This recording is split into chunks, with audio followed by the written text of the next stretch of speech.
प्यारे बच्चों, जैसा कि आपको पता है, हमने अपने 14वें पाठ क्रिसमस के लिखित प्रश्नों को कर लिया है और आज हम लिखित का जो है दूसरा जो प्रश्न है उसे आज करेंगे। दूसरा है सही शब्द चुनकर खाली स्थान भरो। तो लिखित का दूसरा प्रश्न, लिखित का हम दूसरा कर रहे हैं। सही शब्द चुनकर, सही शब्द चुनकर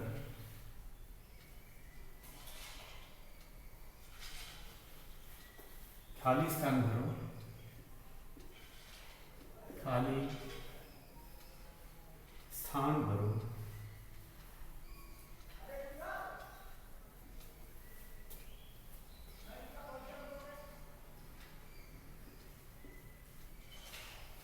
पहला है क,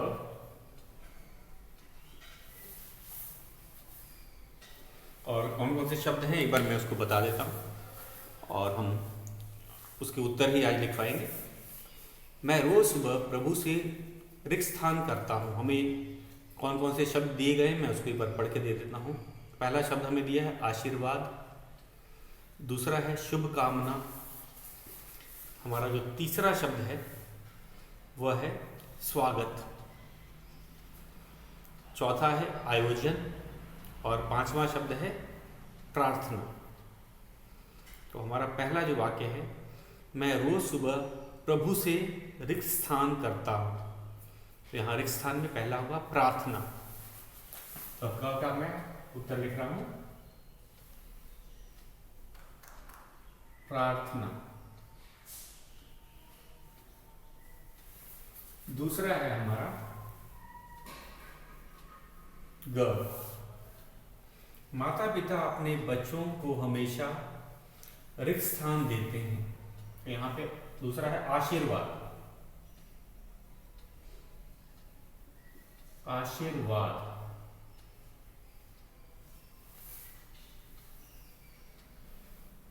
ग है हमारा गुड्डू को उसके जन्मदिन पर ढेरों रिक्त स्थान संदेश मिले। किस प्रकार के संदेश मिले? शुभ कामना। तो ग है हमारा शुभ कामना।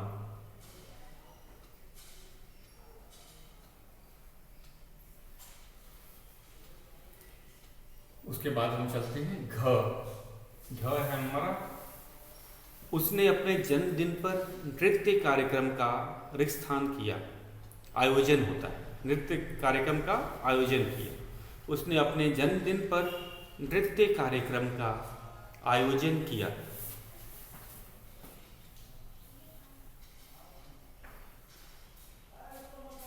आयोजन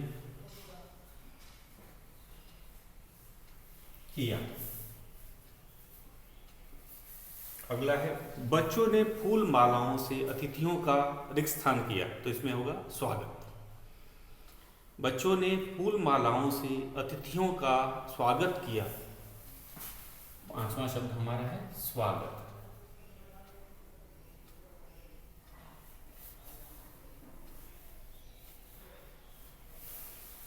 चलते हैं अपने तीसरे प्रश्न पे। तीसरा प्रश्न है भाषा से व्याकरण संबंधित प्रश्न होता है, आपको पता ही है। और इसमें लिखना है कोष्ठक में लिखे शब्द के बहुवचन रूप लिखकर वाक्य के खाली स्थान पर लिखो। तो हमें शब्द दिए गए, हमें उनका बहुवचन रूप लिखना होता है। बहुवचन रूप मतलब एक से अधिक। बहुवचन होता है एक वस्तु या व्यक्ति से अधिक को बहुवचन कहा जाता है। इसमें पहला शब्द है पत्ती और कपड़ा। तो इसको वाक्य के अनुसार इसका बहुवचन रूप में लिखें। पत्ती और कपड़ा का वाक्य के अनुसार हमें इसका बहुवचन रूप लिखना है और हम एक एक करते हैं इसको। ये हमारा भाषा से के अंतर्गत में आएगा और भाषा से के अंतर्गत वाले जो प्रश्न होते हैं वो व्याकरण से संबंधित होते हैं।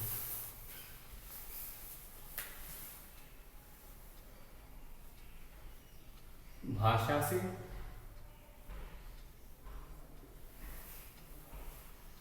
का पहला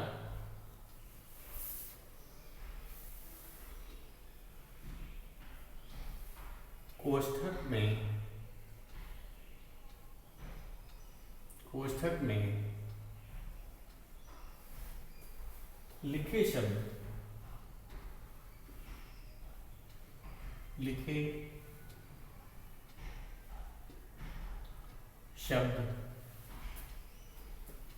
के बहुवचन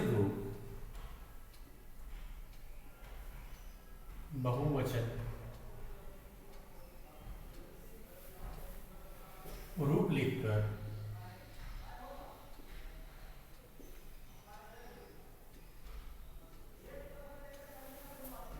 वाक्य के खाली स्थान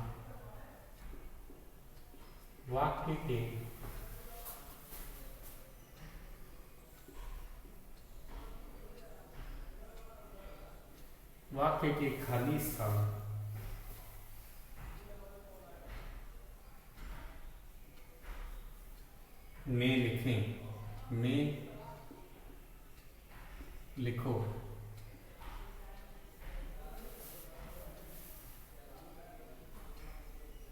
क हमारा पहला है, ध्यान से समझ लेते हैं लिखने से पहले। नीम की सूखी रिक्तस्थान डालने पर गर्म रिक्तस्थान में कीड़ा नहीं लगता। तो दो शब्द हैं, तो हम लिखेंगे नीम की सूखी पत्तियां डालने से गर्म कपड़ों में कीड़ा नहीं लगता। तो पहला रिक्तस्थान में लिखेंगे पत्तियां, दूसरा है कपड़ों।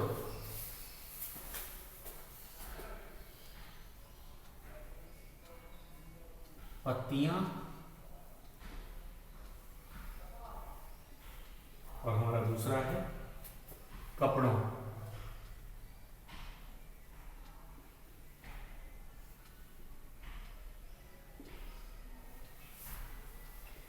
दूसरा है ख। हमें रिक्तस्थान की मदद करनी चाहिए, शब्द है गरीब। हमें गरीबों की मदद करनी चाहिए। हमें गरीबों, शब्द है गरीबों की मदद करनी चाहिए। अगला है जन्माष्टमी के दिन श्री कृष्ण के जीवन की झांकी, शब्द दिया है दिखाई जाती है, तो होगा झांकियां। क्या दिखाया जाएगा? झांकियां।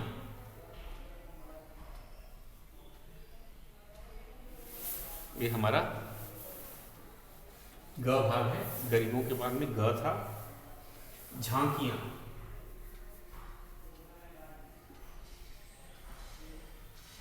झांकियां।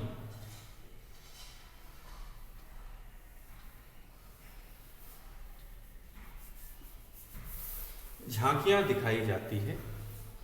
मंदिर की रिक्तस्थान की आवाज सुनकर वह उठ बैठा। शब्द था घंटी, तो हम लिखेंगे घंटियों की आवाज। मंदिर की घंटियों की आवाज सुनकर वह उठ बैठा। शब्द है घंटियों।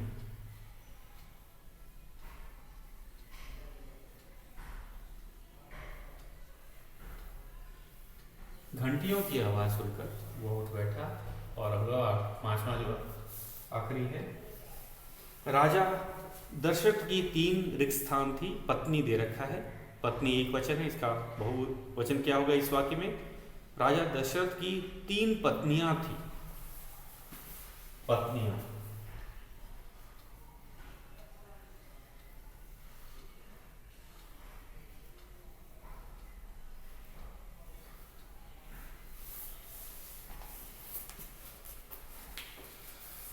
पत्नियां थी। अब दूसरे पे चलते हैं हम। पढ़ो और समझो, ये है। इसमें र जो है, र पहला है, र व्यंजन के रूप में किस से बनने वाले शब्दों के बारे में दे रखा है। उसके बाद जो र मात्रा के रूप में जो नीचे लगता है वो है। उसके बाद में ट्र में राष्ट्र का जो ट्र है, ट्रक का जो ट्र है, उस तरह नीचे लगने वाला र है। और ऊपर से लगने वाला जो र का रूप होता है, उससे बनने वाले शब्दों का हमें दे रखा है। तो कैसे कैसे ये हैं, इन्हें समझ लेते हैं। ये हमारा भाषा से का दूसरा प्रश्न।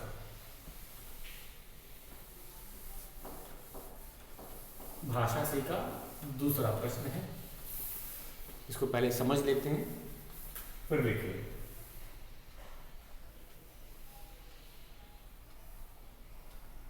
पढ़ो और समझो है,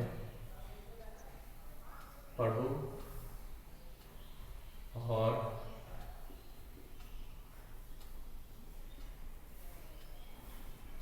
समझो।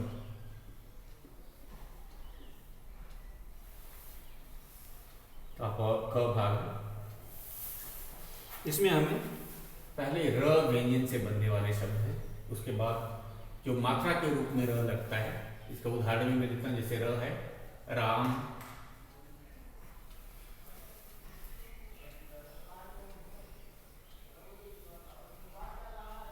उसके बाद इस तरह जो नीचे लगने वाला है जैसे प्रेम, उसके बाद वर्ण के नीचे लगने वाला जो है ट और ठ में लगने वाला है, ये है जैसे राष्ट्र, और ऊपर से लगने वाला जो र का रूप है वो कहलाता है जैसे वर्ष, वार्षिक परीक्षा, वर्ष, हर्ष। तो ये थे र के विभिन्न रूप और इनसे बनने वाले शब्दों के बारे में हम जानेंगे।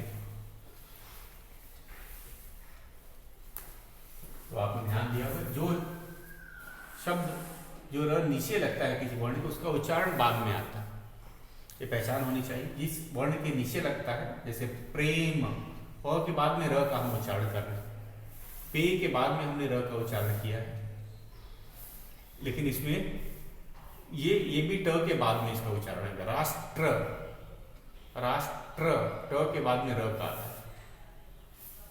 लेकिन जो वर्ष में है ऊपर से लगने वाले का श से पहले आएगा, तो वर्ष पहले र का बाद में श का, वर्ष, वर्ष। तो इनसे बनने वाले कौन कौन से शब्द हमें दिए गए हैं, एक बार हम इसका पढ़ करके उच्चारण करते हैं। नए नए शब्द भी हैं और आपको पढ़ना भी आना चाहिए। तो पढ़ो और समझो में पढ़ते हैं। पहले र से बनने वाले रोम, गरीब, ईश्वर, आराधना, त्योहार। अब र से बनने वाले में है प्रेम, क्रिसमस, सब्र, साम्राज्य, ग्रह। इस तरह के र, ट के नीचे लगने वाला र, इसके बनने वाले शब्द हैं ट्रक, अंग्रेजी के ज़्यादा शब्द होते हैं, ट्रक, ट्री, ड्रम, राष्ट्र, राष्ट्रपति। और ऊपर लगने वाले, वर्ण के ऊपर लगने वाले जो र है उनसे बनने वाला है धर्म, वर्ष, प्रार्थना, प्रवर्तक, आशीर्वाद। तो ये थे हमारे नए शब्द। इसका एक बार फिर से मैं उच्चारण करता हूँ, जरा ध्यान से देखिएगा।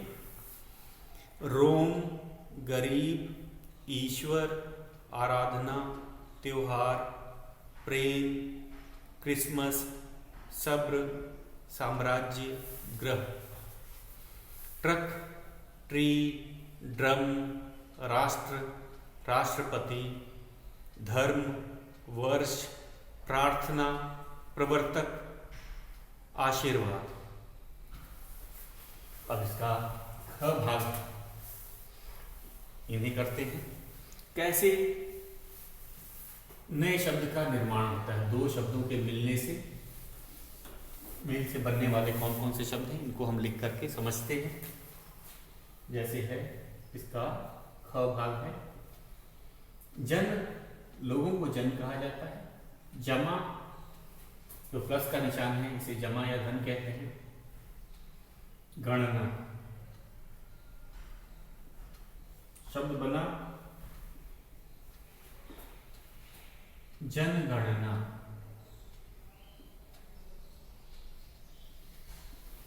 जन मतलब लोग, गणना गिनती। जब जनगणना है लोगों की गिनती, तो जन जमा गणना, जनगणना। जन लोग को कहा जाता है, गणना गिनती को कहा जाता है। जनगणना लोगों की गिनती को जनगणना कहा जाता है। उसी तरह जन जमा संख्या, ये बना जनसंख्या।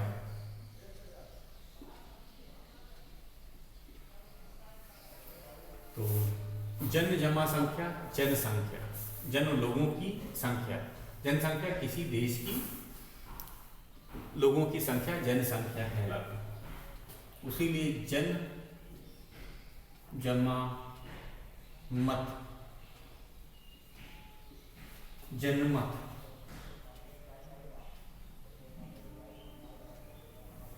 तो जन लोगों के लिए, मत मतलब उनकी इच्छा, उनका विश्वास या इच्छा। जनमत तो लोगों का क्या मत है, क्या विचार है, उसे जनमत कहा जाता है।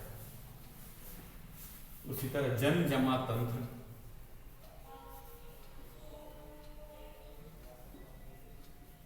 लोगों का जन और तंत्र, जनतंत्र बनाता है,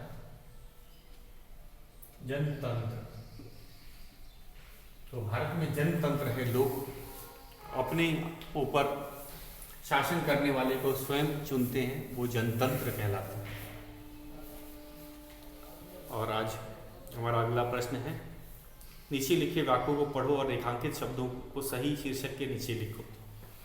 तो ये आज हम करेंगे भाषा से का तीसरा प्रश्न। ये भी बहुत आसान है। वाक्य पढ़ना है और हमें उसके नीचे लिखना है कि वाक्य में कौन संज्ञा है, दिए गए संज्ञा, क्रिया, विशेषण,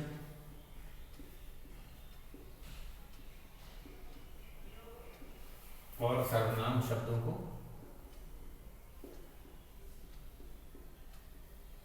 छांट करके लिखना है। हम कह सकते हैं छांट करके हमें लिखना है।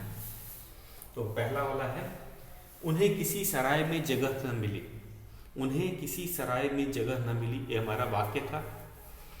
तो रेखांकित कौन सा है इसमें, उन्हें और मिली। उन्हें सर्वनाम होता है, तो हम सर्वनाम के नीचे उन्हें लिखेंगे। उन्हें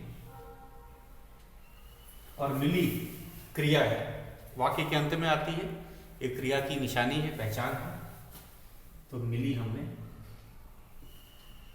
यहां लिखा, मिली। दूसरा वाक्य है, ख वाक्य पे चलते हैं। वे ईसा के उपदेशों को याद करते हैं। वे ईसा के उपदेशों को याद करते हैं। इसमें रेखांकित शब्द कौन सा है, वे और उपदेशों। वे हमें पता है बहुवचन के लिए प्रयोग किया जाता है, और ये सर्वनाम। तो सर्वनाम के नीचे हम वे लिखेंगे। उपदेश संज्ञा है, तो हमें संज्ञा के नीचे उपदेश लिखना है।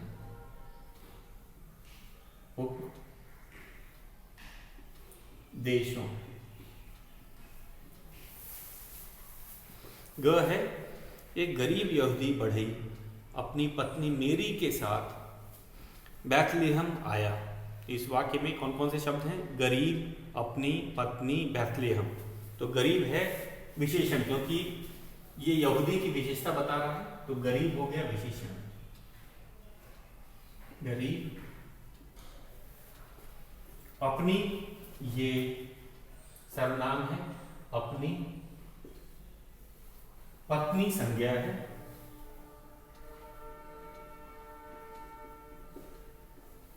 और बैतलेहम स्थान का नाम है, तो बैतलेहम भी संज्ञा है।